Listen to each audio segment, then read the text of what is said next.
10 दीस exceptional मार्कमॅनशिप आणि competitive spirit दाखयल्या उपरांत यश शूटिंग अकॅडमीतली राष्ट्रीय शूटिंग चॅम्पियनशिप आज सोंपता। फाटल्या 1.5 सप्तकात वेगवेगळ्या राज्यांतल्या सुमार 4300 शूटरांनी आपली कुशळताय आणि निश्चय दाखयलो। देशभरांतल्यान सर्तकांक आकर्षित केल्ली ही चॅम्पियनशिप शूटरांक आपली पराक्रम दाखोवपाक आणि आपल्या फुडल्या सर्ती खातीर आपली सुवात सुरक्षीत करपाक एक मंच जाला। कठीण सर्तीत उंचेल्या पावंड्यावयली कामगिरी दिसून आयल्या। जायत्या खेळगड्यांनी पात्रताय गुण मेळयल्यात जे तांकां राष्ट्रीय शूटिंग सर्तीच्या फुडल्या पावंड्यार व्हरतले। आता ऐकूया काय वाटेकार आणि तांचे पंगडांचे अनुभव। म्हणजे इतकं कोऑपरेशन मी अजून पण एक्सपेक्ट केलं नव्हतं, जे मला आज पहिल्यांदा इतकं मिळालं। आणि IOC मी पहिल्यांदाच खेळतोय आणि इतका चांगला अनुभव आला। बरं एका पॉईंटने मी हे झालं त्याला काय प्रॉब्लेम येत नाही, पण शेवटी मॅच आहे आणि मी मास्टर्समध्ये खेळतो तर एज फॅक्टरप्रमाणे आम्ही 50+ आहोत, तर 50+ प्रमाणे तर एक पॉईंटमध्ये काही मोठी गोष्ट नाही आहे आमची असं। पण खूप मजा आली।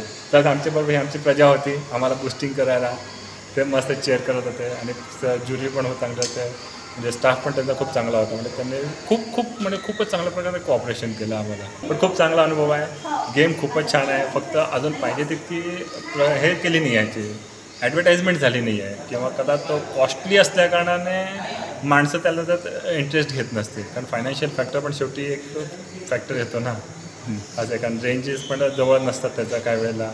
आता हीच रेंज बघ किती लांब आहे, आता लोकल पब्लिकला पण यायचं असेल तर खूप लांब यावं लागेल। तर मग किंवा इकडच्यांनी मी तर खास असं हे रिक्वेस्ट करायचं, ही प्रायव्हेट रेंज असेल किंवा गव्हर्नमेंट अंडरटेकिंग नसेल त्या लोकांनी मेन सिटीमध्ये पण 1-2 रेंज उघडाव्या, म्हणजे जेणेकरून मुलांना ह्या गेमबद्दल आनंद होईल आणि त्यांना पण प्रॅक्टिस करता येईल। आणि काय भरोसा की उद्या उठून ह्याच्यातला पण आपल्याला गोव्यातून पण एक इंटरनॅशनल प्लेअर मिळू शकेल।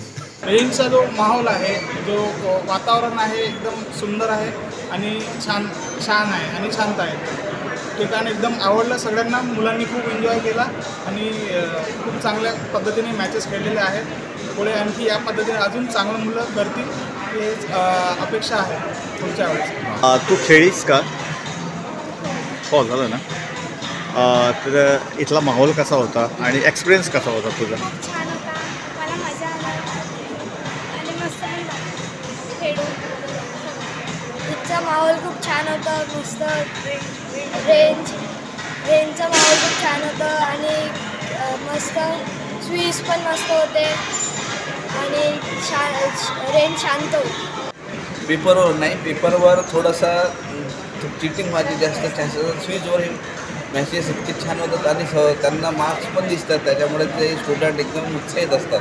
पेपरमध्ये थोडासा चिटिंग व्हायचे जास्त चान्सेस असतात स्टेटमध्ये, शालेय गेममध्ये।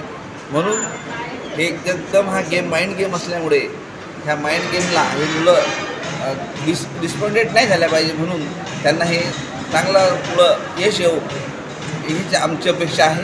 गोवा 365 खातीर संदीप कामलकार, मनीष परब आणि मुजैफ शेख।